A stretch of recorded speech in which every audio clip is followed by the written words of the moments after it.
మహోన్నతుడైనటువంటి మా దేవుడా, సర్వేశ్వరుడైనటువంటి మా కన్న తండ్రి, మీ ప్రశస్తమైనటువంటి పాదములకు వందనాలు చెల్లిస్తూ ఉన్నాం దేవా. గడిచిన సంవత్సర కాలమంతయు మీ కృపచేత మమ్మల్ని అందరినీ భద్రపరిచి, ఇదిగో మరొక సంవత్సరములో, మరొక తెలుగు సంవత్సర ఆదిలో మేము మీ సన్నిధిలో చేరి ప్రార్థించి, పాడి, స్తుతించి, స్తోత్రం చేసి అద్భుతమైనటువంటి మీ మాటలను ధ్యానించగలిగేటువంటి ధన్యతను మాకు అనుగ్రహిస్తున్నందులకి కృతజ్ఞతాస్తుతులు చెల్లిస్తూ ఉన్నాం దేవా. ఇప్పటి వరకు మీ ఆత్మ సహాయమును మాకు ఉంచి నడిపించినందులకి స్తోత్రాలు తండ్రి. ఇదిగో విలువైనటువంటి ముందున్నటువంటి సమయం అంతా కూడా మీ మహాజ్ఞానపు సంగతుల మేళవింపులైనటువంటి మీ మాటలను ధ్యానిస్తూ ఉంటుండగా తగినటువంటి ఏకాగ్రతను, ఆలోచన, గ్రహింపు శక్తిని పరిశుద్ధాత్మిక సహాయమును దయచేయమని వేడుకుంటున్నాం తండ్రి. వచ్చిన వారు ఎవరు కూడా ఆకలితో వెళ్ళకూడదు తండ్రి, ఉపవాసముతో వెళ్ళకూడదు. వాక్య ఆహారమును మీరు అనుగ్రహించి ఆత్మలకు కావలసినటువంటి ఆరోగ్యమును, బలమును మీరు ప్రసాదించి సంతోషముగా, సంతృప్తిగా గృహాలకు చేర్చుమని వేడుకుంటున్నాం తండ్రి. పరిశుద్ధాత్మిక సహాయం అందరికీ ప్రసాదించుమని మీ ప్రియకుమారుడు, లోకనాథుడైనటువంటి క్రీస్తు యేసుల వారి అత్యంత ఉన్నతమైనటువంటి పరిశుద్ధ నామమున ప్రార్థించి విన్నపించుకుంటున్నాం మా పరమ తండ్రి, ఆమేన్. వేదిక మీద ఉన్నటువంటి దైవజనులకి, అలాగే మంచి సంగీతమును అందిస్తున్నటువంటి వాయిద్యకారులకి, ఇప్పటి వరకు చక్కగా బ్రదర్ రాజు గారు, అలాగే అశోక్ గారు, ఇంకా సంఘ టీము, తదితరులైనటువంటి ఇంకా ఎంతమంది అయితే పాడారో చాలా చక్కగా పాడారు. వారందరికీ, అలాగే ఆయా గ్రామాల నుండి, ఆయా ప్రాంతాల నుండి, మరి ఆంధ్రప్రదేశ్ నుండి వచ్చినటువంటి దేవుని పిల్లలకి, చిన్నలకి, పెద్దలకి పేరు పేరున నా హృదయపూర్వకమైనటువంటి శుభములు, వందనాలు తెలియచేస్తూ ఉన్నాను. ప్రియమైనటువంటి దేవుని వారలారా, జీసస్ క్రైస్ట్ మినిస్ట్రీ నుండి ఈ సూరారము ప్రాంతములో, ఆ మాటకొస్తే హైదరాబాదు ప్రాంతములో అనేకమైనటువంటి సభలు, సదస్సులు నిర్వహించటము జరిగింది. దేవుని కృపను బట్టి ఆయన యొక్క పరిచర్యని సామర్థ్యమున్నంత మేరకి చక్కగా నిర్వహించటానికి ప్రయత్నం చేస్తూ వస్తున్నాం. అయితే తెలుగు సంవత్సరాది అయినటువంటి ఉగాది దినమున ప్రతి సంవత్సరము ఒక సెమినార్ నిర్వహించాలి అనేటువంటి ఒక నూతనమైనటువంటి ఆలోచనతో గడిచిన 2 సంవత్సరాలు విజయవంతంగా నిర్వహించటము జరిగింది. ఇది 3వ వార్షిక సదస్సు. గడిచిన 2 సదస్సులలో మొదటిదో జగత్తును ఏలుచున్న యుగాది పురుషుడు అనేటువంటి అంశమును ధ్యానించి ఉంటున్నాం. జగాన్ని ఏలుచున్న యుగాది పురుషుడు. ఇక రెండవది, యుగాది పురుషుడే యుగాంతకుడుగా వస్తున్నాడు అనేటువంటి అంశాన్ని ధ్యానించి ఉంటున్నాం. ఇక ఈ దినమున దేవుని ఆధీనములో రాబోయే యుగ పాలకుడు యేసుక్రీస్తు అనేటువంటి అంశమును ధ్యానించబోతున్నాం. నాకు అనిపించుచున్నది, కొంతమంది సహోదరులు మాట్లాడుకున్నటువంటి మాటలను బట్టి, అలాగే పాడినటువంటి పాటలను బట్టి ఏంటి అనంటే, యేసుక్రీస్తు మరలా రాబోచున్నాడు కదా, దానిని ఉద్దేశించి ఈ దినమున చెప్పబోచున్నారేమో అని అనుకుంటున్నారన్నట్టుగా నాకు అనిపించింది. కానీ వాస్తవానికి ఇందాక నేను చెప్పినటువంటి టైటిల్ ఏవైతే ఉన్నాయో అందులో రెండవ టైటిల్లోనే ఈ అంశం వచ్చింది. ఏంటది? యుగాది పురుషుడే యుగాంతకుడుగా వస్తున్నాడు. ఆ అంశాన్ని చివరి సంవత్సరము మనం ధ్యానించి ఉంటున్నాం. అయితే ఈరోజు యేసు రాకడను గురించి మనం ధ్యానించట్లేదు. ఏం ధ్యానిస్తున్నామో తెలుసా అండి? రాబోవు యుగం. అందుకే కొంచెం ఆ వేరియేషన్ మీకు అర్థం కావాలని ఆ కలర్ డిఫరెన్స్ ఇచ్చాము చూడండి. ఇప్పుడు ఉన్నటువంటి యుగము ముగిస్తే మరొక యుగములోనికి మనం ప్రవేశించబోతున్నాం. ఆ రాబోవు యుగములో యేసుక్రీస్తు అప్పుడు కూడా పాలకుడుగా ఉండబోచున్నాడు అనేటువంటిది ఈరోజు మనం ధ్యానించబోతున్నటువంటి అంశం. అంటే ఇప్పుడు రాబోయేది యేసుక్రీస్తు అని కాదు ఈరోజు మాట్లాడుకుంటున్నది. యేసుక్రీస్తుని గురించి మాట్లాడుకున్నాం. ఈరోజు మాట్లాడుకుంటున్నది యుగమును గురించి, రాబోయే యుగమును గురించి మాట్లాడుకుంటున్నాం. యుగము అనేటువంటి దానికి బైబిల్ ఇచ్చినటువంటి అర్థం ఏంటండి? ప్రపంచము అంటే లోకము. దీనికి ఒక వ్యవధి ఉంటుంది, ఒక ఆరంభము ఉంటుంది, ఒక ముగింపు ఉంటుంది. ఈ రెండింటి మధ్యలో ఉండేటువంటి సమయాన్ని యుగము అని అంటారు.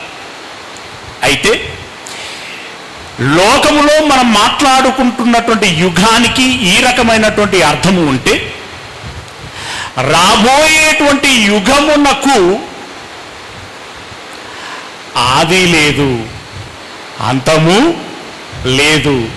అది కలకాలము ఉండేటువంటి లోకం, కలకాలము ఉండేటువంటి ఏంటది? సమయం. అది ఎల్లప్పుడూ ఉంటూనే ఉంటుంది. దాని గురించి ఈరోజు మనం ధ్యానించేటువంటి ప్రయత్నం చేద్దాం. ప్రియమైనటువంటి దేవుని వారలారా, అయితే ఇక్కడ ఈ టైటిల్కి ప్రారంభంలో ఒక ట్యాగ్ ఇచ్చాం. ఏంటది? దేవుని ఆధీనములో. ఇక్కడ చాలామందికి చాలా రకాలైనటువంటి సంశయాలు రావటానికి అవకాశం ఉంటుంది. కొంతమంది అడిగారు, రాబోయేటువంటి యుగములో యేసుక్రీస్తు ఏంటి, దేవుడు కదా అని అడిగినటువంటి వారు లేకపోలేదు ఈ పాంప్లెంట్ చూసిన తర్వాత. ఏమండి? అలాగే రాబోయేటువంటి కాలములో యేసుక్రీస్తే కదా, మరలా దేవుని ఆధీనములో అని అదనంగా ఎందుకు ఆ మాటను పెట్టారు అని అడిగినటువంటి వారు కూడా లేకపోలేదు.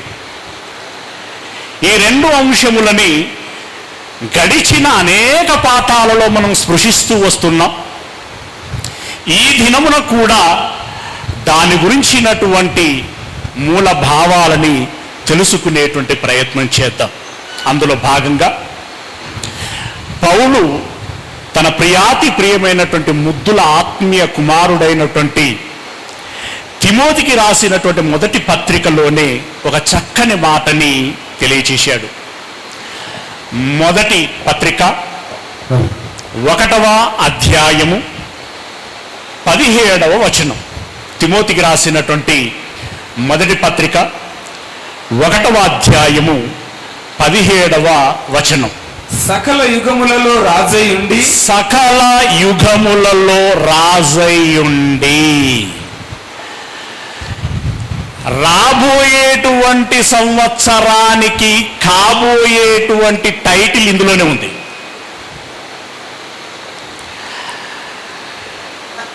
యుగాన్ని ఏలుచున్న, జగాన్ని ఏలుచున్న యుగాది పురుషుడు, యుగాది పురుషుడే యుగాంతకుడుగా వస్తున్నాడు. రాబోయేటువంటి యుగపాలకుడు యేసుక్రీస్తు. ఇన్ని విధాలుగా మనం ఆలోచిస్తే ఇక్కడ ఒక్క పదములో ఏమన్నాడండి? సకల యుగములలో. సకల యుగములలో. సకల అంటే ఏంటండి? ఒకటా రెండా? అన్ని. యుగము, సకల యుగములో అనలేదు, సకల యుగములలో. అంటే యుగాలెన్ని? అది వచ్చే సంవత్సరం తెలుసుకుందాం. సకల యుగములలో రాజయ్యుండి. రాజయ్యుండి ఎవరు చెప్పండి? Maybe Trump. ఎందుకంటే ఆయన ఆధిపత్యం ఏంటో చూపించుకోవటానికి చాలా ప్రయత్నం చేస్తున్నాడు ఆయన. సకల యుగములలో రాజయ్యుండి. ఆనాడు ప్రయత్నించినటువంటి నెబుకద్నెజర్ బబులోను సామ్రాజ్యాధినేత నో. ఏమండి? లేదా మాదీయ పారసీక సామ్రాజ్యము దర్యావేషు కాదు, కోరేషు కాదు, గ్రీకు చక్రవర్తి అలెగ్జాండర్ కాదు.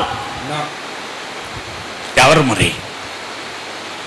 ప్రియా దేవుని వారలారా, దయచేసి ఇక్కడ ఉన్నటువంటి మీలో కొందరికి నేను మాట్లాడుచున్నటువంటి ఈ సందేశం ఏదైతే ఉందో దీనిలో నుండి కొన్ని ప్రశ్నలు మీలో ఉత్పన్నమయ్యేటువంటి అవకాశం ఉంటుంది. అయితే ఆ ప్రశ్నలను మదిలోనే పెట్టుకొని దాన్ని క్లారిఫై చేసుకోకుండా గునుక్కుంటూ వెళ్ళకండి. లేదా ఇంటికి వెళ్ళిన తర్వాత, చర్చికి వెళ్ళిన తర్వాత పలానోళ్ళు పలాని విధంగా బోధ చేశారు అని చెప్పి కామెంటరీలు చేయకండి. మీకు ఏదైనా సంశయం ఉంటే మీరేం చేయాలండి? ఎవరైతే సంశయానికి కారకులను మీకు అనిపించారో వారినే అడిగి మీరు నివృత్తి చేసుకునేటువంటి ప్రయత్నం చేయాలి. ఇకపోతే మన ప్రశ్నలన్నిటికీ సమాధానాలు ఎక్కడుంటాయి? బైబిల్లోనే ఉంటాయా, మనుషుల్లో ఉంటాయా? ప్రాథమికంగా బైబిల్లోనే ఉంటాయి. కనుక బైబిల్లో ఉత్పన్నమైనటువంటి ప్రశ్నకి బైబిల్లోనే మనం సమాధానం వెతుక్కునేటువంటి ప్రయత్నం చేయాలి. ఇక్కడ మాట్లాడుచున్నది డెఫినెట్గా ఈ లోకంలో ఈరోజు ప్రపంచానికి రాజు యేసుక్రీస్తు. ఇందులో ఏ రకమైనటువంటి అనుమానము, సంశయము లేదు. ఖచ్చితంగా ఆయన రాజు, రాజ్యము చేయుచున్నాడు. కనిపించటం లేదు కదా అని నువ్వు అనుకుంటున్నావేమో. ఆయనను చూడవలసింది నీ మనోనేత్రములతో. నీ మనోనేత్రములతో నువ్వు చూడగలిగినప్పుడు ఆ రాజు ఎలా పరిపాలిస్తున్నాడు, ఆయన రాజ్యము ఎక్కడెక్కడ ఉన్నది, ఎలాగున ఉన్నది అనేటువంటి సంగతి నీకు తేటగా అర్థమవుతుంది.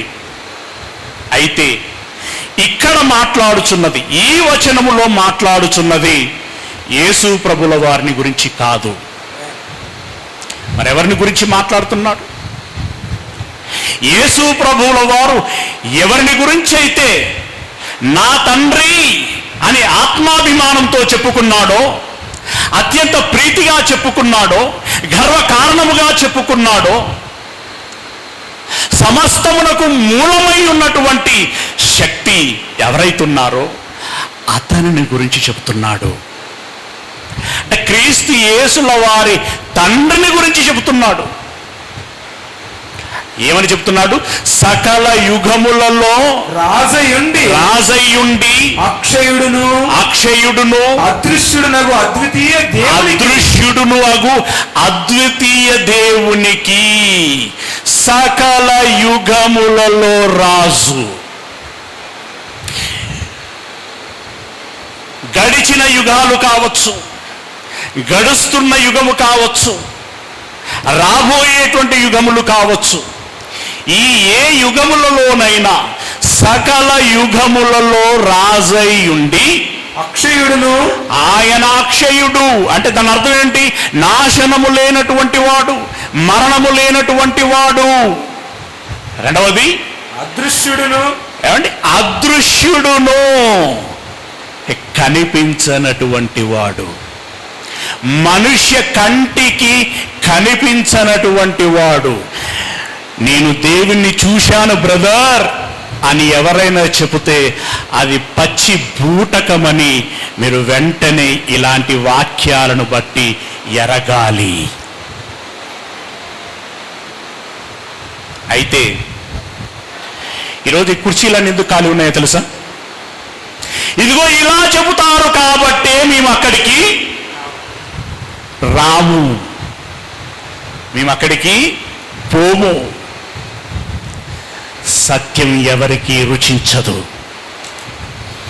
సత్యం ఎవరికి ఇష్టం ఉండదు, సత్యముని ఎవరు కోరుకోరు. ఎందుకంటే సత్యానుసారంగా బ్రతకటం చాలా కష్టం. సత్యానుసారంగా బ్రతకటం చాలా కష్టం. పిలువబడిన వారు అనేకులు, ఏర్పరచబడినటువంటి వారు కొద్ది మంది. అనేకులు ప్రవేశించుదురు కానీ, అనేకులు ప్రవేశించాలని అనుకుంటారు కానీ అది వారి వలన కాదు. ఎందుకట? నా దారి చాలా ఇరుకైనది. అంటే దాని అర్థం ఏంటండి? నిష్ఠా గరిష్టలు కలిగి 66 పుస్తకాలలోని ప్రతి అక్షరములోని, ప్రతి పదములోని, ప్రతి వచనములోని, ప్రతి సంపుటిలోని భావాన్ని ఆసారముగా గ్రహించి ఖచ్చితంగా భావానుసారంగా కట్టుబడి నడుచుకోవలసి ఉంటుంది. మీ మనుషులము కదండి, చిన్న చిన్న పొరపాట్లు జరుగుతాయి కదండి, వీటిని మనం అంత పెద్ద భూతత్వములో పెట్టి చూస్తే ఎలాగండి అని అనుకుంటే నిన్ను నీవే మోసం చేసుకున్నటువంటి వాడవవుతావు, మోసం చేసుకున్నటువంటి వాళ్ళమవుతాం. ప్రియమైనటువంటి దేవుని వారలారా, సకల యుగములలో రాజయుండి అక్షయుడు, ఎన్నటికీ నాశనము లేనటువంటి వాడు, అదృశ్యుడు, మనుష్య కంటికి కనబడనటువంటి వాడు, అద్వితీయుడు. అద్వితీయుడు, అద్వితీయుడు అని అంటే of course one and only, కానీ అక్కడ ఇంకొక ట్విస్ట్ ఉంది, ఇంకొక విషయం ఉంది. అద్వితీయుడనంటే ఈయనే ప్రారంభం, ఈయనే దేవుడు, ఈయనే తండ్రి, ఈయనే మూలం, ఈయనే సమస్తం అని చెప్పటం. అయితే ఇంతకీ దేవుడు అంటే సరిపోదా? అద్వితీయుడు అని ఎందుకు అనాలి? వాట్ ఈస్ దట్ మతలబ్? అద్వితీయుడు అని ఎందుకు అనాలి? చెప్పండి రాజుగారు, అద్వితీయుడు అని మనం ఎందుకు అనాలి? నువ్వు బాగా ఆలోచిస్తావా అని అడుగుతున్నాను నేను. నా పెద్ద కొడుకు అని ఎప్పుడు అంటాం? చిన్నోళ్ళు ఉంటే కదా. లేనప్పుడు నా పెద్ద కొడుకు అనేటువంటి పదం వస్తుందా?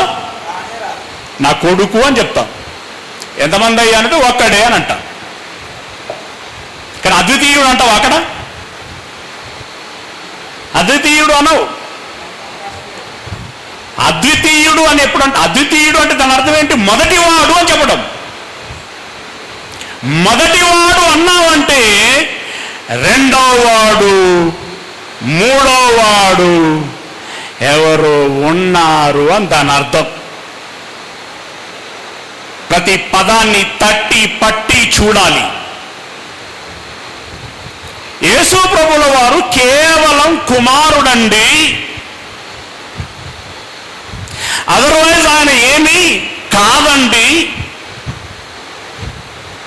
అనేటువంటి వర్షను లేకపోలేదు.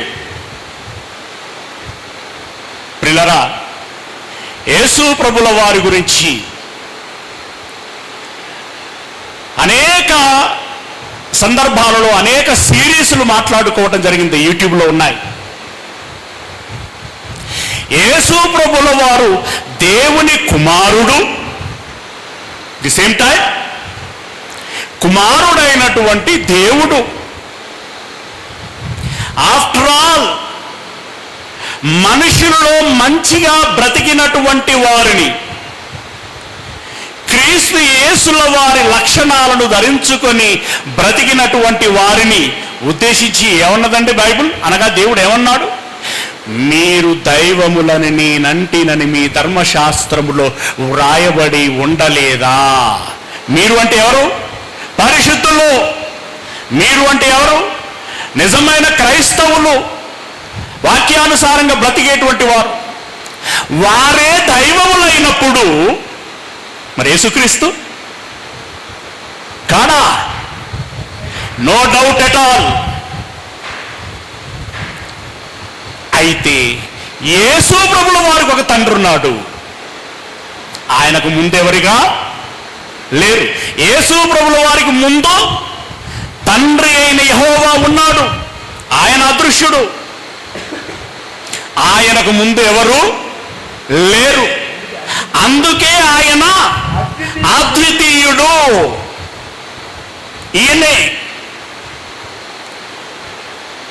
అలా చెబుతూ సకల యుగములలో రాజయ్యుండి అక్షయుడును అదృశ్యుడును అద్వితీయుడు అద్వితీయ దేవునికి ఘనతయు మహిమయు యుగ యుగములు కలుగునుగాక. యుగ యుగములు కలుగునుగాక. ఆమేన్. ఎన్ని యుగాలు? ఎన్ని యుగాలు? పెద్ద క్వశ్చన్ మార్క్.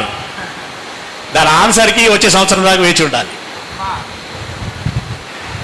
యుగ యుగములు కలుగునుగాక.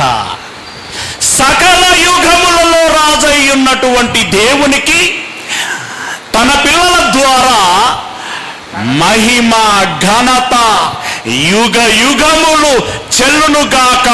ఆమేన్. ఆమేన్. నేను ఒక్కనే వర్రాలా? మీరు చెప్పరా? ఆమేన్. ఆమేన్. అంటే దేవునికి మహిమ కలగాలా లేదా? మన మూలంగా, మీ మూలంగా ఘనత కలగాలా లేదా? అయితే ఆమేన్ అనాలి. యుగ యుగములు ఘనత మహిమ మన కన్న తండ్రి అయినటువంటి దేవునికి చెల్లునుగాక.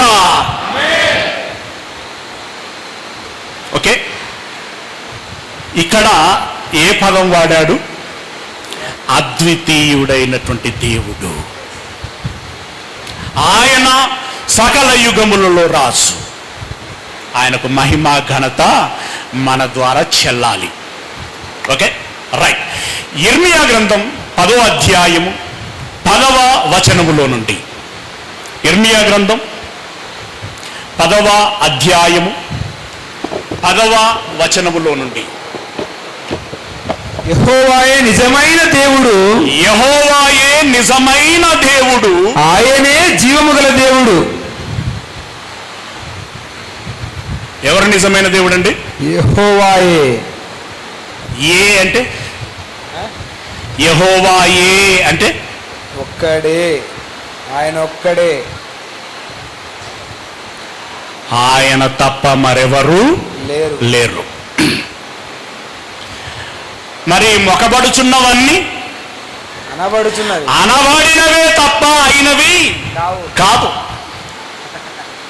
యెహోవాయే నిజమైన దేవుడు, ఆయనే జీవము గల దేవుడు, ఆయనే జీవము గల దేవుడు. సదాకాలము జీవము గల దేవుడు అంటే దాని అర్థం ఏంటండి? ఇక్కడ ఈ పదం దాని అర్థం ఏంటి? ఈ సందర్భంలో ఈ లైన్లో దాని అర్థం ఏంటి? ఆయనే జీవం గల దేవుడు అంటే ఆయనకెవరు జీవం ఇవ్వలేదు, ఆయనకెవరు జన్మను ఇవ్వలేదు. ఆయన స్వయంభుడు, ఆది అంతములు లేనివాడు, జనన మరణములు లేనివాడు. అందుకే అక్కడ ఏమన్నాడు? ఆయనే జీవము గల దేవుడు, ఆయనే యెహోవాయే దేవుడు, ఆయనే జీవము గల దేవుడు. సదాకాలము ఆయనే రాజు, సదాకాలము ఆయనే రాజు.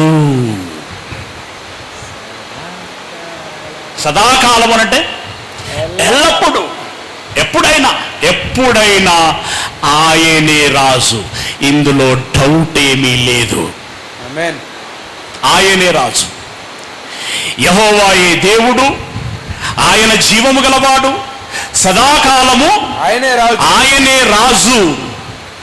ఆయన ఉగ్రతకు భూమి కంపించును, జనములు ఆయన కోపమును సహింపలేవు. జనములు ఆయన కోపమును సహింపలేవు అంటే భరించలేవు అంటారు అర్థం. దేవుడి కోపం వచ్చిందనుకోండి, గడిచిన వర్షాకాలం చూశాం, ఉప్పెనలా ఉధృతంగా వరదలు ముంచుకొస్తే కొండ చర్యలు విరిగి ఎంతమంది అతలాకుతలమైపోయారు. సునామీలు వస్తే ఎంతమంది అతలాకుతలమవుతారు, భూకంపం వస్తే ఎంతమంది అతలాకుతలమవుతారు, కరోనా లాంటి వైరస్లు వస్తే ఎంతమంది అతలాకుతలమవుతారు. ఇవన్నీ ఏంటో తెలుసా అండి? ఏమండి, దీనిలో మనిషి కారకుడైనా దేవుని పర్మిషన్ లేకుండా ఏది కూడా మన దరి చేరదు. చేరింది అనంటే అది దేవునికి మన పట్ల కోపము వస్తేనే. అందుకే అక్కడ అన్నాడు, ఆయన ఉగ్రతకు భూమి కంపించును, జనములు ఆయన కోపమును సహింపలేరు. ఇది మన కన్న తండ్రి అయినటువంటి దేవుని గురించి నేను ఇవ్వదలుచుకున్నటువంటి ఇంట్రొడక్షన్. ఇప్పుడు చెప్పండి, ఎవరు సకల యుగములలో రాజు? ఎవరు? అక్షయుడెవరు? అదృశ్యుడెవడు? ఎవరు? అద్వితీయుడెవరు అనంటే నా తండ్రియు మీ తండ్రియు అని యేసు ప్రభుల వారు ఏ మరియతోటైతే అన్నాడో ఆ తండ్రిని గురించే మనం మాట్లాడుకుంటున్నాం. ఓకేనా? ఆయనే దేవుడు, ఆయన జీవం కలిగినటువంటి వాడు. మరి ఇప్పుడు యేసు ప్రభుల వారు ఏంటంటే, ఇప్పుడు ఆయన పాత్ర ఏంటి అంటే సెకండ్ అంటావా? ఆయనకు రెండవ స్థానం ఇస్తావా నువ్వు? ఇవ్వటానికి నేనెవరినండి? ఆయనకు రెండవ స్థానాన్ని మూడవ స్థానాన్ని ఇవ్వటానికి నేను ఎవరిని? ప్రియులరా, తండ్రి కుమారుని గురించి మాట్లాడుకున్నారు, కుమారుడు తండ్రిని గురించి మాట్లాడుకున్నారు, ఒకరిని గురించి ఒకరు బయలుపరుచుకున్నారు. వాళ్ళే చెప్పుకున్న తర్వాత, వాళ్ళే ఒప్పుకున్న తర్వాత, వాళ్ళే అంగీకరించుకున్న తర్వాత, వారే ఇష్టపడిన తర్వాత మధ్యలో మన గురుగులేంటి, మన సనుగులేంటి, మన ఇష్టాలేంటి, మన నిరసనలేంటి? ఏంటండి నాకు అర్థం కాక ఈ క్రైస్తవ సమాజాన్ని చూస్తే నాకు ఆశ్చర్యం వేస్తూ ఉంటుంది. ఇందులో మోసం ఉన్నది, ఇందులో భ్రమ ఉన్నది, ఇందులో దారి తప్పించబడుచున్నారు. సాతాను తన పని తాను చేసుకుంటూ పోతున్నది.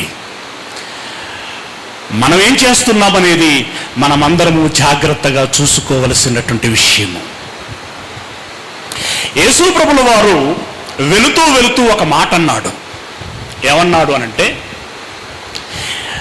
పరలోకమందును ఈ లోకమందును నాకు సర్వాధికారము ఇయ్యబడి ఉన్నది. ఎవరికట? నెంబర్ 1, ఎక్కడెక్కడ? పరలోకమందును భూమి మీదను. నాకు అంటే ఎవరికి? యేసయ్యకు. ఏమి ఇవ్వబడిందట? సర్వాధికారం, ఎవ్రీథింగ్. అన్నిటి మీద నాకు అధికారం ఉన్నది. నా పర్మిషన్ లేకుండా పుల్ల కూడా కదలదు. యేసయ్య అంటున్నటువంటి మాట. అయితే అంత అధికారం ఆయనకట ఇవ్వబడి ఉన్నదట. ఎవరిచ్చారు? కన్న తండ్రి అయినా దేవుడు. ఇలా చెబితే నాకు వేసే ముద్ర ఏంటో తెలుసా అండి? నేనెక్కడ ఏ పోస్టర్లో నేను అలా ప్రకటించుకోలేదు, ఎక్కడ నా మాటల్లో పొరపాటున కూడా ఆ ఉచ్చారణ చెయ్యలేదు. కానీ వాళ్ళండి యెహోవా సాక్షులు అని ముద్రేశారు. కొత్తపల్లి రమేష్ అట, ఎవరట? యెహోవా సాక్షిట. ఇంతకీ నేను అడుగుతున్నాను, నువ్వెవల సాక్షి? యెహోవా అంటే ఏంటంటే అర్థం? ఉన్నవాడు. ఉన్నవాడంటే ఎవరు? తెలిసింది కదా. ఆయనకు మనం సాక్షులంగా ఉండాలా లేదా? యెహోవాకు యేసయ్యే సాక్షి. అవునా? అవును. ఇప్పుడు మరి మనం ఎవరికి సాక్షులంగా ఉండాలి? యెహోవాకు మరియు యేసు ప్రభుల వారికి సాక్షులముగా ఉండాలి. ఇరువురికి సాక్షులంగా ఉండాలి. తండ్రి ఇచ్చాడు, కుమారుడు పొందుకున్నాడు. ఏమొందుకున్నాడు? సర్వాధికారము. ఇది మీకు మత్తయి 28:18 వచనంలో ఉంటుంది, తర్వాత చదువుకోవచ్చు మీరు. నాకు సర్వాధికారము ఇయ్యబడి ఉన్నది. ఓకే ప్రియులారా, భూలోకములో ఆయన సిలువ వేయబడ్డాడు, మనందరికీ తెలిసిందే. కానీ 3వ దినమున లేచి పరలోకమునకు ఆరోహణమయ్యాడు. ఆరోహణమైనటువంటి ఆయనను గురించి పేతురు గారు చెబుతున్నటువంటి ఒక చక్కని మాట మనం చూడగలిగినట్లయితే, పేతురు రాసినటువంటి మొదటి పత్రిక 3వ అధ్యాయము 22వ వచనం.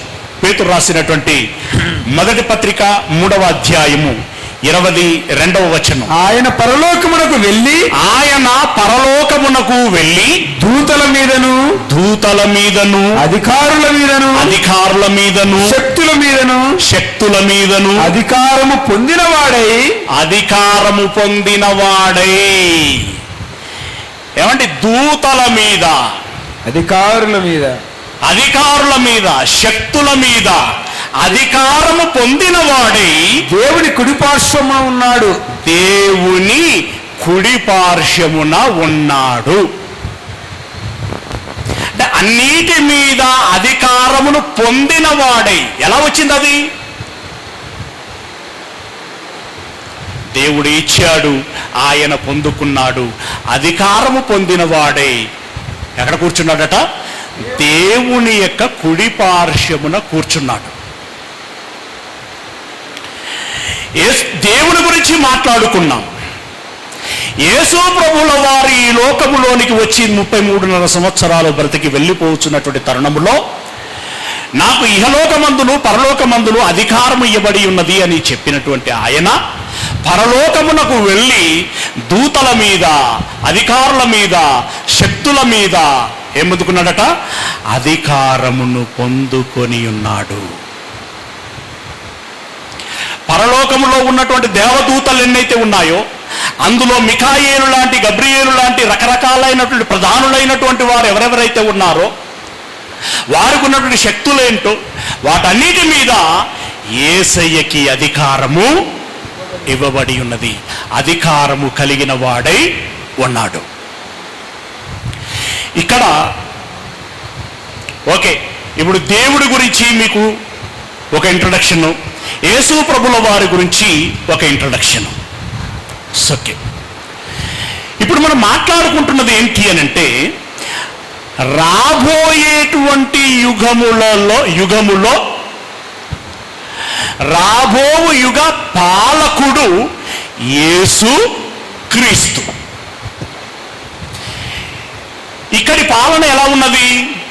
యేసు ప్రభుల వారి ఇక్కడి పాలన ఎలా ఉంది? ఇప్పుడు పాలన యేసు ప్రభుదే కదా.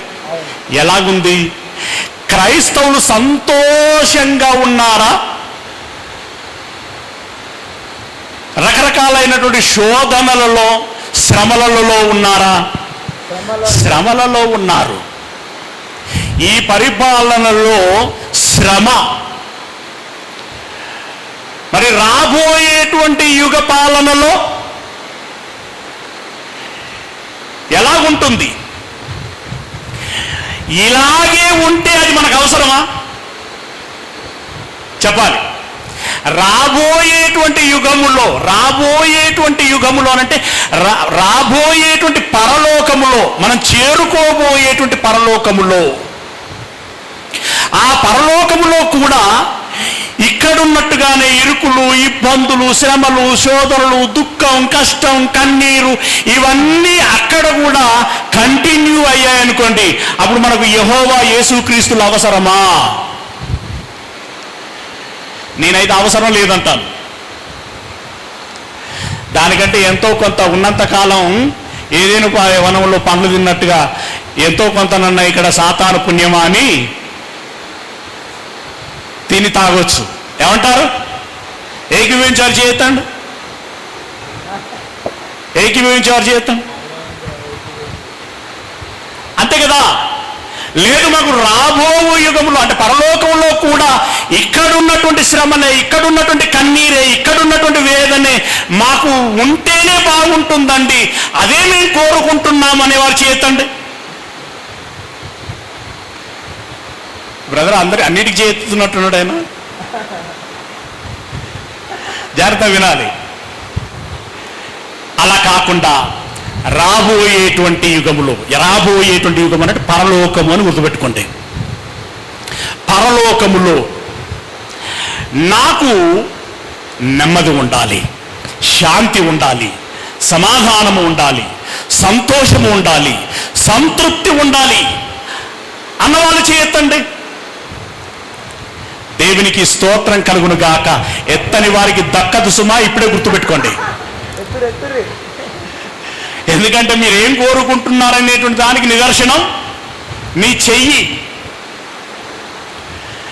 ప్రియా దేవుని వాళ్ళరా, మరి అలాంటి సంతోషకరమైనటువంటి పరలోకం కావాలి కదా.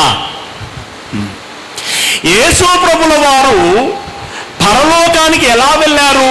అనేక శ్రమలు అనుభవించి ఆయన పరలోకమునకు వెళ్ళారు.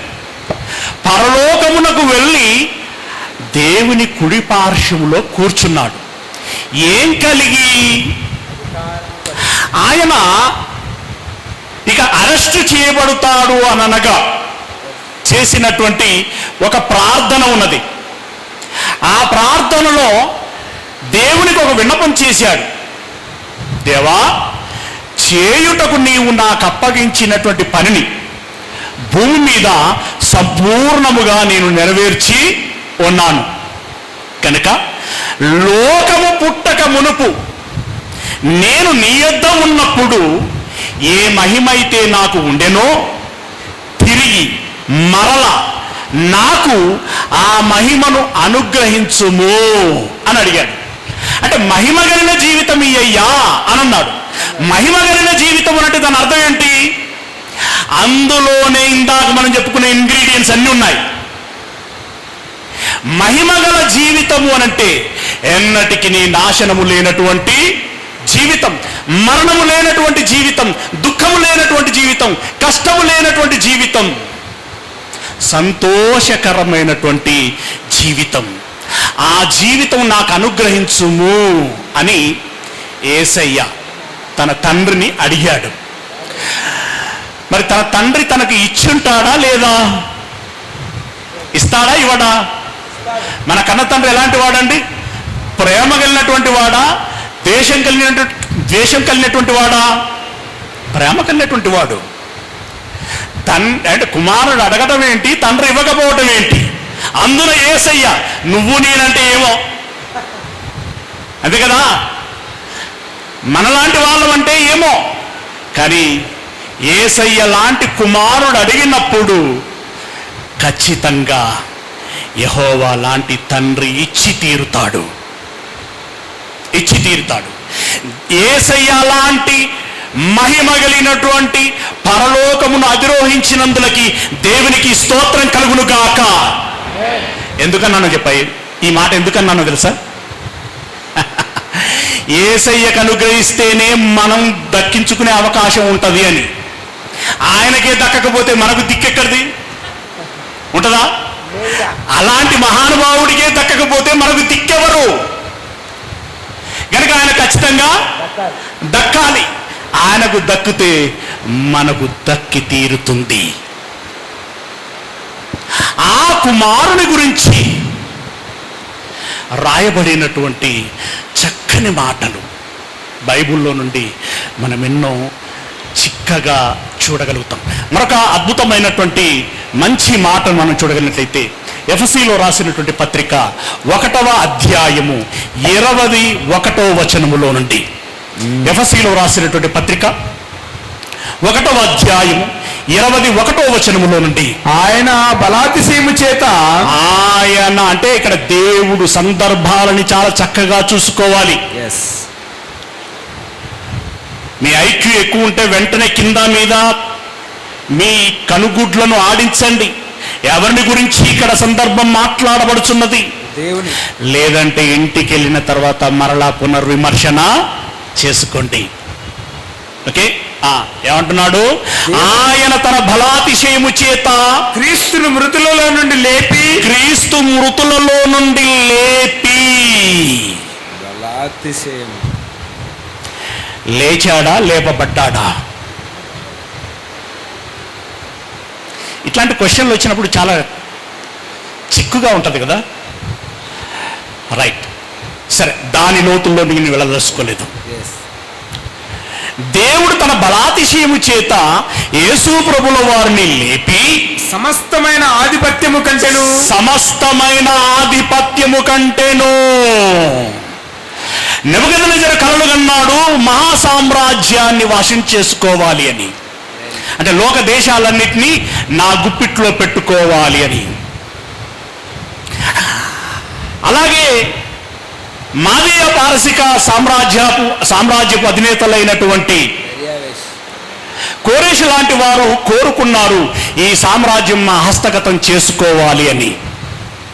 గ్రీకు చక్రవర్తి అలెగ్జాండర్ అనుకున్నాడు ఈ సామ్రాజ్యం వశం చేసుకోవాలి అని. రోమా సామ్రాజ్యపు అధినేత అనుకున్నాడు సీజర్ లాంటి వారు ఈ సామ్రాజ్యాన్ని నా వశం చేసుకోవాలి అని. ఇప్పుడునూ పోటీ పడుతున్నారు. ఒకవైపు అమెరికా, మరొక వైపు చైనా, మధ్యలో రష్యా. వీళ్ళందరూ ఎవరికి వారుగా ఏం చేస్తున్నారు? ప్రస్తుతము 15 దేశాల మధ్యలో యుద్ధాలు జరుగుతున్నాయి. 16 దేశాల మధ్యలో. దేనికోసమో తెలుసా? రాజ్యకాంక్ష కోసం. ఇక్కడ ఏమున్నదండి? బలాత్కారం. ఇప్పుడు ట్రంప్ ఇరాన్ మీద యుద్ధం ఎందుకు చేస్తున్నాడయ్యానంటే పర్టికులర్గా పలాని కారణమని అధికారికంగా ఐక్యరాజ్య సమితి ఆమోదించగలిగేటువంటి చట్టపరమైనటువంటి కారణము ఒక్కటి కూడా లేదు. దాన్ని వెతికి చూస్తే కనిపించేది ఏంటంటే వారి బలాన్ని పెంచుకునేటువంటి ప్రయత్నం, వారి ఆదాయాన్ని పెంచుకునేటువంటి ప్రయత్నం, ధనాన్ని పెంచుకునేటువంటి ప్రయత్నం, వారి ప్రభావమును పెంచుకునేటువంటి ప్రయత్నం. దాన్నే ఆధిపత్యము అని అంటాం. దానినే ఆధిపత్యము అని అంటాం. కులాల మధ్యలో ఆధిపత్యాలు ఉంటాయి, మతాల పట్ల ఆధిపత్యాలు ఉంటాయి, ఉద్యోగ సంఘాలలో ఆధిపత్యాలు ఉంటాయి, కార్మిక సంఘాలలో ఆధిపత్యాలు ఉంటాయి, రాజకీయ రంగంలో ఆధిపత్యాలు ఉంటాయి. ఇలా ఆధిపత్యాలు చాలా రకాలుగా ఉంటాయి కదా. ఈ ఆధిపత్యముల గురించి మాట్లాడుతున్నాడు. ఏమంటున్నాడు? సమస్తమైన ఆధిపత్యము కంటెను. వీటన్నిటికంటే భయంకరమైన ఆధిపత్యం ఒకరు చేశారు. ఎవరు తెలుసా? సాతాను. అదేం కోరుకుంటున్నది? ఈ లోక రాజ్యములన్నీ నా వశములో ఉండాలి. వాడు చేయని ప్రయత్నం అంటున్నదండి. వాస్తవానికి ఇప్పుడు ఎవరి ఆధీనంలో ఉన్నది ఈ ప్రపంచం? అపవాది ఆధీనంలోనే కదా. ఒప్పుకుంటారా? అపవాది ఆధీనంలో ఉన్నది. ఇలాంటి ఆధిపత్యమును గురించి మాట్లాడుతున్నాడు అక్కడ. ఏమంటున్నాడు? సమస్తమైన ఆధిపత్యము కంటేను, అధికారము కంటేను, శక్తి కంటేను, ప్రభుత్వము కంటేను ఈ యుగమునందు మాత్రమే గాక, జాగ్రత్త, ప్రతి పదము చాలా ఇంపార్టెంట్. ఆధిపత్యము కంటేను, అధికారము కంటేను, శక్తి కంటేను, ప్రభుత్వము కంటేను. ఏ ప్రభుత్వం?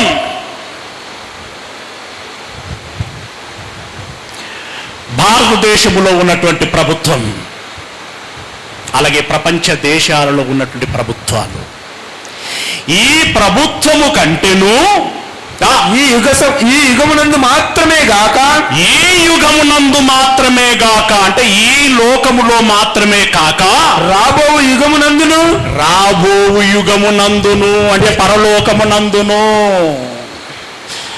జాగ్రత్తగా, దేవుడు తన బలాతిశయం చేత తన ఇష్టము చొప్పున నా ప్రియమైన కుమారుడు నా దగ్గర ఉండాలని మనసు పడ్డటువంటి ఆయన చంపబడి సమాధి చేయబడిన తర్వాత తిరిగి లేపి, బిడ్డ త్వరగా నా యొద్దకు రమ్మని పిలుచుకొని తన కుడి పార్శ్వమున కూర్చుండబెట్టుకున్నాడు. ఎలాంటి పొజిషన్లో అనంటే, ఇక్కడ సమస్తమైనటువంటి ఆధిపత్యము కంటేను, అధికారము కంటేను, శక్తి కంటేను, ప్రభుత్వము కంటేను ఈ యుగమునందు మాత్రమే కాక, రాబోవు యుగమునందును పేరు పొందిన ప్రతి నామము కంటేను ఎంతో హెచ్చుగా,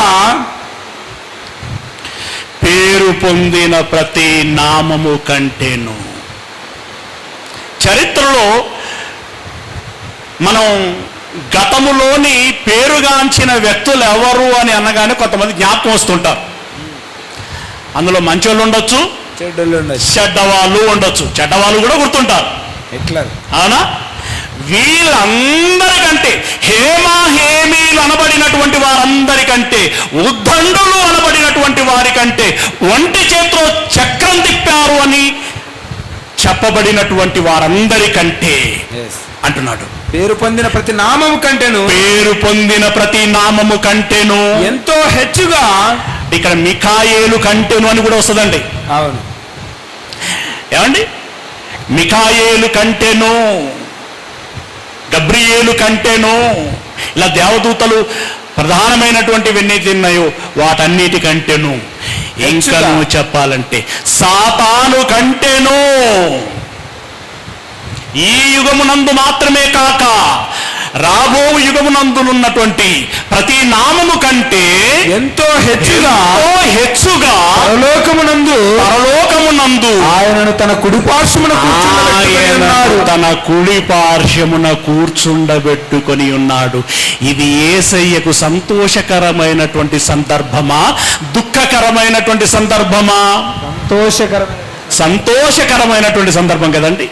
ఇష్టమైనటువంటి సందర్భమా, కష్టమైనటువంటి సందర్భమా? ఇష్టమైనటువంటి సందర్భం.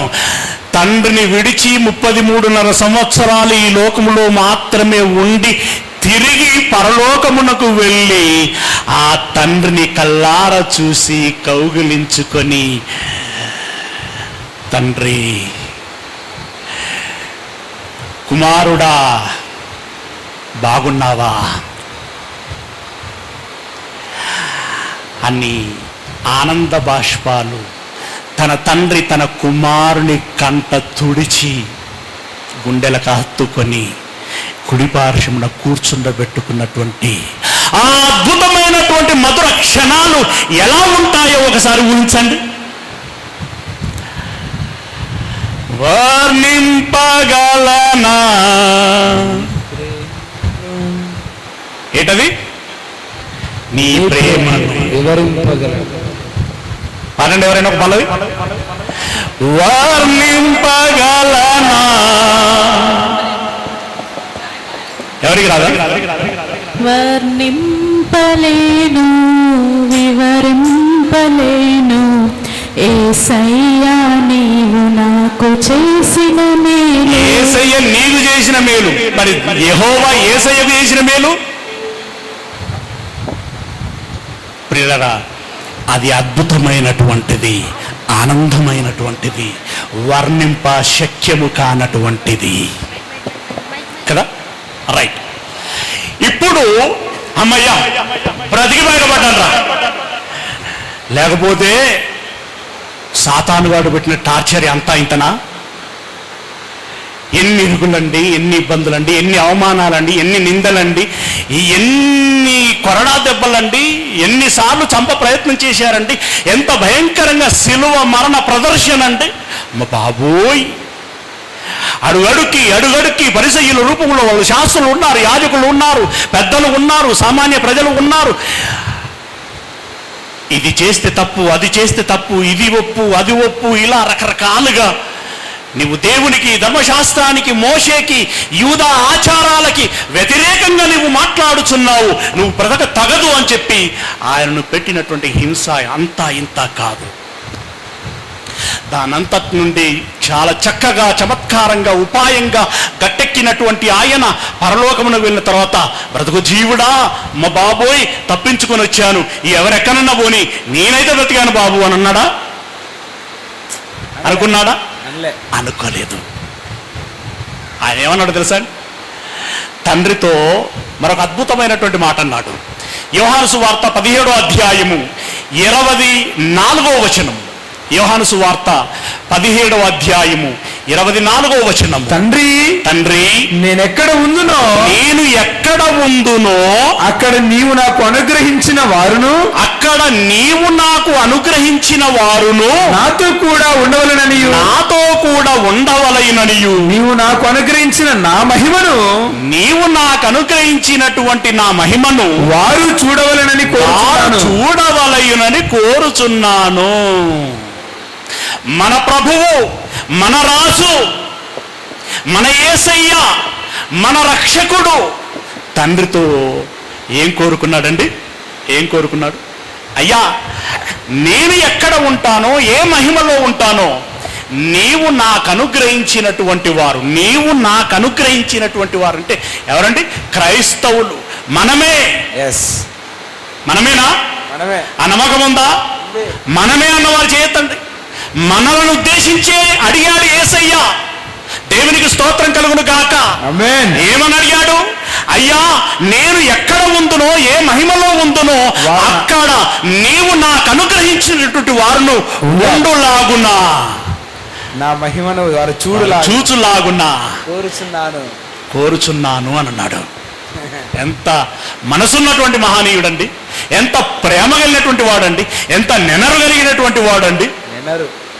నేనే కాదయ్యా, మిగిలిన నా సోదరులు కూడా ఇక్కడ ఉండాలి. సోదరులు అంటే సోదరిమణులు లేరా అనుకోకండి. సోదరిమణులు అనేది శరీరాలకే, ఆత్మలకు అదేమీ లేదు. నా తమ్ముళ్ళందరికీ ఇది అనుగ్రహించుము అని అడిగాడు. ఎంత మంచి యేసయ్య! యేసయ్యకు ఒకసారి స్తోత్రం చెప్దామా? చెప్పొచ్చు. యేసయ్యకు స్తోత్రం కలుగును గాక. యేసయ్య స్తోత్రార్హుడు. Okay, right. అలా కోరుకుంటే ఆయన మాట విన్నటువంటి యెహోవా మనసు కరగకుండా ఉంటుందా? ఏమండి, దేవుని మనసు కరగకుండా ఉంటుందా? ఆయన మనసు మంచు కంటే చల్లనైనది, ఊరిగిన కరిగిపోతుంది ఆయన మనస్సు. నిజంగా ఆయన మనస్సు ఎంత ప్రేమ కలిగినటువంటిది, దయగలిగినటువంటిది, కరుణ కలిగినటువంటిది అని అంటే, నిజంగా ఆ ప్రేమ, కరుణ, దయ ఆయనలో కనుక లేకపోతే చెప్పండి, ఎవరికి వారంగా ఆలోచించుకుందాం, ఇప్పటి వరకు ఇంకా బ్రతికుండేటువంటి అర్హత మనకు ఉన్నదంటారా? లేదు.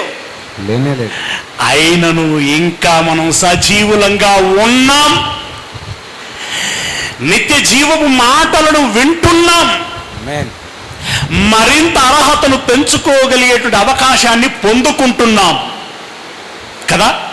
రైట్.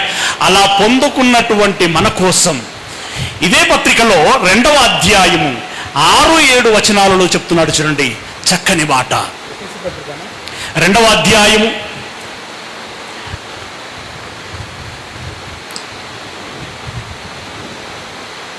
6-7 వచనాలు. క్రీస్తు యేసునందు క్రీస్తు యేసునందు ఆయన మనకు చేసిన ఉపకారము ద్వారా, క్రీస్తు యేసునందు ఆయన మనకు చేసిన ఉపకారము ద్వారా. ఏం ఉపకారం చేశాడండి? యేసుక్రీస్తు ద్వారా మనకు చేసిన ఉపకారం ఏంటండి? ఏమీ లేదండి, చాలా చిన్నది. ఏంటో తెలుసా? మన పాపాలను తీసేసి పరిశుద్ధులుగా చేశాడు. చిన్నదా పెద్దదా? పెద్దది, చాలా పెద్దది. ఎందుకంటే పరిశుద్ధులము గనక కాకపోతే పాపంతోనే ఉంటే నిత్య నరకానికి వెళ్ళే ప్రమాదం. పరిశుద్ధులమైతే నిత్య జీవానికి వెళ్ళేటువంటి అద్భుతమైనటువంటి అవకాశం చాలా పెద్దది. అలా యేసయ్యను శిలువ మరణానికి అప్పగించి మన పాపములను కడిగేసి పరిశుద్ధులుగా చేసి మనకు చక్కని ఉపకారమును చేశాడు, దయచేసి ఉంటున్నాడు. తాను యేసుక్రీస్తు ద్వారా మనకు చేసినటువంటి ఉపకారము అత్యధికమైన తన కృపా మహదైశ్వర్యమును, అత్యధికమైనటువంటి తన కృపా మహదైశ్వర్యమును రాబోవు యుగములలో నోట్ దిస్ పాయింట్. యేసుక్రీస్తు ద్వారా ఇంత ఉపకారం ఎందుకు చేశాడయ్యానంటే రాబోవు యుగములలో తన కృపా మహదైశ్వర్యము అన్నాడు. మహదైశ్వర్యము. దేవుడి గురించి మాట్లాడుతూ ఒక సందర్భంలో శ్రీమంతుడైన దేవుడు అని అంటాడు. అవును అవును, ఇంతకీ ఆ మాట మాట్లాడడానికి దేవుడు అర్హుడేనా? దేవుడు శ్రీమంతుడు అంటావా? నిజంగా చెప్పండి, మన దగ్గర ఉన్నంత బంగారం దేవుని దగ్గర ఉన్నదా? మన దగ్గర ఉన్నంత డబ్బు దేవుని దగ్గర ఉన్నదా? అసలు మనం అనుభవిస్తున్నదే ఆయన సొమ్ము. మనం తింటున్నది, త్రాగుచున్నది, మనం అనుభవిస్తున్నదంతా కూడా ఆయనది. మహదైశ్వర్యము అంటే చెప్పనలవి కానంత గొప్ప ఐశ్వర్యము ఆయన యొద్ద ఉన్నది. అందుకే అక్కడ మాట అన్నాడు, తన కృపా మహదైశ్వర్యము కనపరచు నిమిత్తం. కనపరచు నిమిత్తం అంటే అది మనకి ఇవ్వాలట. కనపరచడం అంటే చూపెట్టి జేబులో పెట్టుకోవడం కాదు. కనపరచు నిమిత్తం అంటే మనకు అనుభవింప చేయుటకు. ఏమనుభవించాలట? మనం దేవుని యొక్క మహదైశ్వర్యాన్ని అనుభవించాలి. అది ఎక్కడ ఉన్నది? పరలోకములో ఉన్నది. పరలోకములో ఉన్నది. అయితే అది తెలవక ఇక్కడ ఉన్నదే మనకు శాశ్వతం అనుకుని దాని వెంటనే పరిగెత్తి పరిగెత్తి పరిగెత్తి పరలోకములో ఉన్నటువంటి దాన్ని పోగొట్టుకుంటున్నాం. ఏమంటే నీకున్న సమయము, నీకున్నటువంటి బలము, నీకున్నటువంటి సర్వము నువ్వు వెచ్చించి దీనికోసమే పరిగెత్తితే ఇక నువ్వు పరలోకం వైపు ఎప్పుడు చూడగలవు, ఎప్పుడు ఆలోచించగలవు, ఎప్పుడు ప్రయత్నించగలవు, ఎప్పుడు సాధించగలవు? ఏమంటే ఇక్కడ పరిగెత్తి పరిగెత్తి నువ్వు ఎంత సంపాదించుకున్నా అది నీ వెంట తీసుకుపోగలవా? తీసుకుపోలేం. ఇక్కడ ఏది మన వెంట రాదు. గనుక తగుమాత్రపు అన్న వస్త్రములు వెళ్ళినటువంటి వారమై బ్రతుకుచున్నటువంటి బ్రతుకులో పరలోకమందున్నటువంటి ఆ మహదైశ్వర్యమును ఎలా దక్కించుకోవాలి అనేటువంటి ప్రయత్నం చేయాలి. అది దక్కించుకోవాలంటే మన కన్న తండ్రిని ఒప్పించాలి, మెప్పించాలి. అలాంటి బ్రతుకు బ్రతకాలి. ఆయనకి ఇష్టమైనటువంటి బ్రతుకు బ్రతకాలి. ఆయన కోరుకున్నటువంటి బ్రతుకు బ్రతకాలి. యేసయ్య చూపించిన బ్రతుకు బ్రతకాలి. యేసయ్య నడిచిన మార్గంలో మనము నడవాలి. దేవుడు ఎంత పరిశుద్ధుడు, యేసయ్య ఎంత పరిశుద్ధుడు, వాళ్ళ మనస్సులు ఎలాంటివి, వారి త్యాగాలు ఎలాంటివి, వారు చూపించిన ఆదర్శము ఎంత గొప్పది, ఎంత గొప్పది. వాటన్నిటిని మనము కలిగి జీవించాలి. మహదైశ్వర్యము రాబోవు యుగములలో కనపరచు నిమిత్తము, రాబోవు యుగములలో కనపరచు నిమిత్తము క్రీస్తు యేసునందు మనలను ఆయనతో కూడా లేపి మనలను ఆయనతో కూడా లేపి పరలోకమందు ఆయనతో కూడా కూర్చుండబెట్టును. పరలోకమునందు ఆయనతో కూడా కూర్చుండబెట్టును.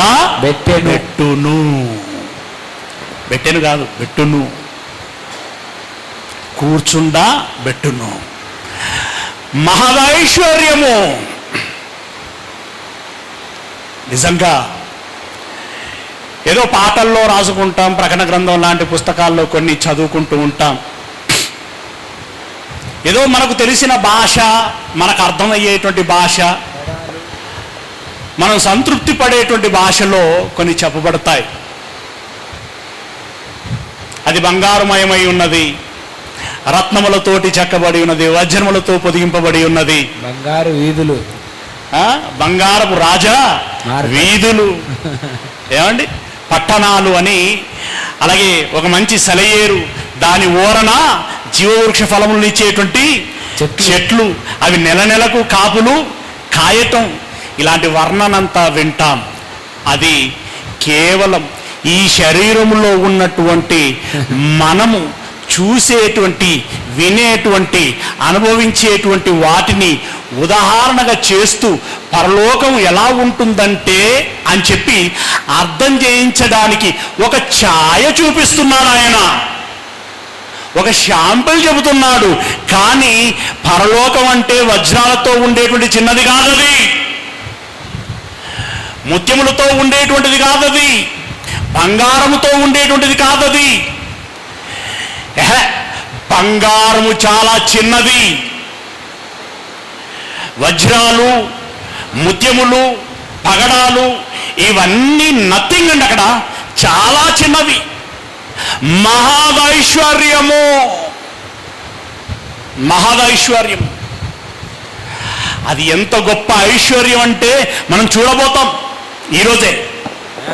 ఈరోజే చూడబోతాం. అనుభవించాలనుకునేటువంటి వారు సిద్ధంగా ఉండండి.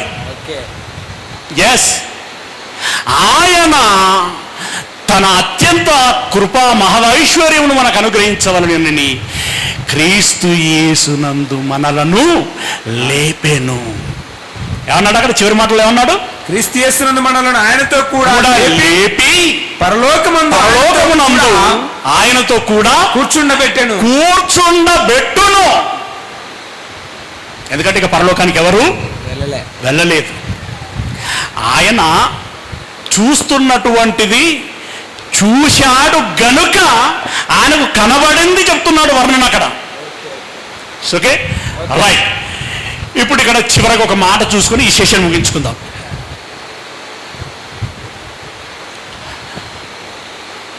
రాజుగారు అంటే ఆయన పేరు ఎందుకు పదే వలుతున్నట్టే, చర్చి పక్కన ఉన్నాడు కాబట్టి, ఆయన పేరు నోటెడ్గా ఉంది కాబట్టి, లేదంటే కుమారన్న, లేదంటే సంపతన్న,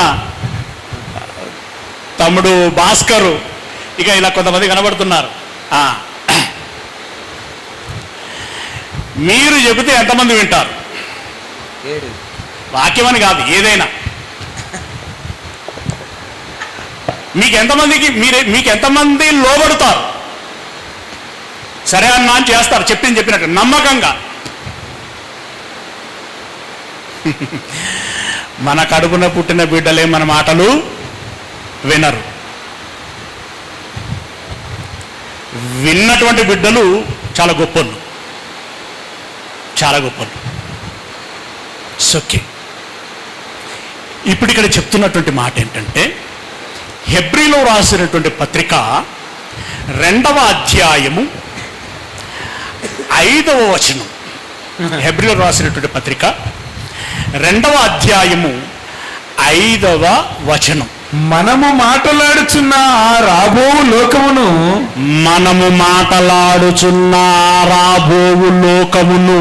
ఆయన దూతలకు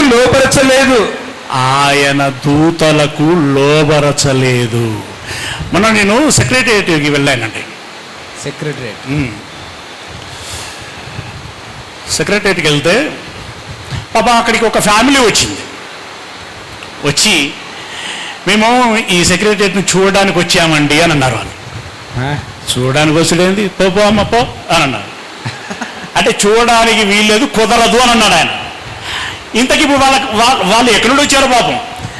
వాళ్ళ కోరిక ఏంది ఇప్పుడు? ఆ సచివాలయాన్ని చూడాలి. రాష్ట్రపతి భవన్ చూడాలి, అందులో ఉన్న కుర్చీలో కూర్చోవాలని ఎంతమందికి ఉంటుంది? అవకాశం ఉంటే అందరికీ ఉంటుంది కదా. ఏమండి, మనం రాష్ట్రపతులమై ఆ కుర్చీలో కూర్చోవాలని ఎవరికి ఉంటుందండి?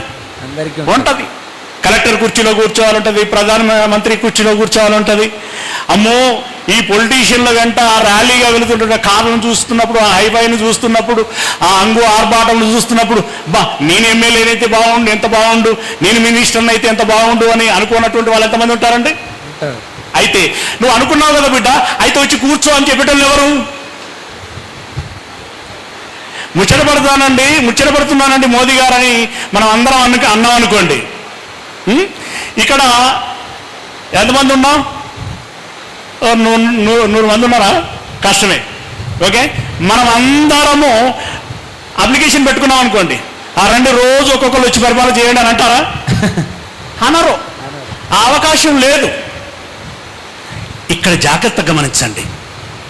సాతాను ఈ లోకమును ఏలుచున్నది. అది సాతానుగా మారక మునుపు ఏంటది? దేవదూత కదా, దేవదూత. దానికో కోరిక కలిగింది, నేను కూడా దేవునంతటి వాణ్ణి అవ్వాలి, దేవుని కుర్చీలో కూర్చోవాలి. అందరికి ఉంటుందండి, దానికి ఉన్నది. కొంత బయటపడలేదు.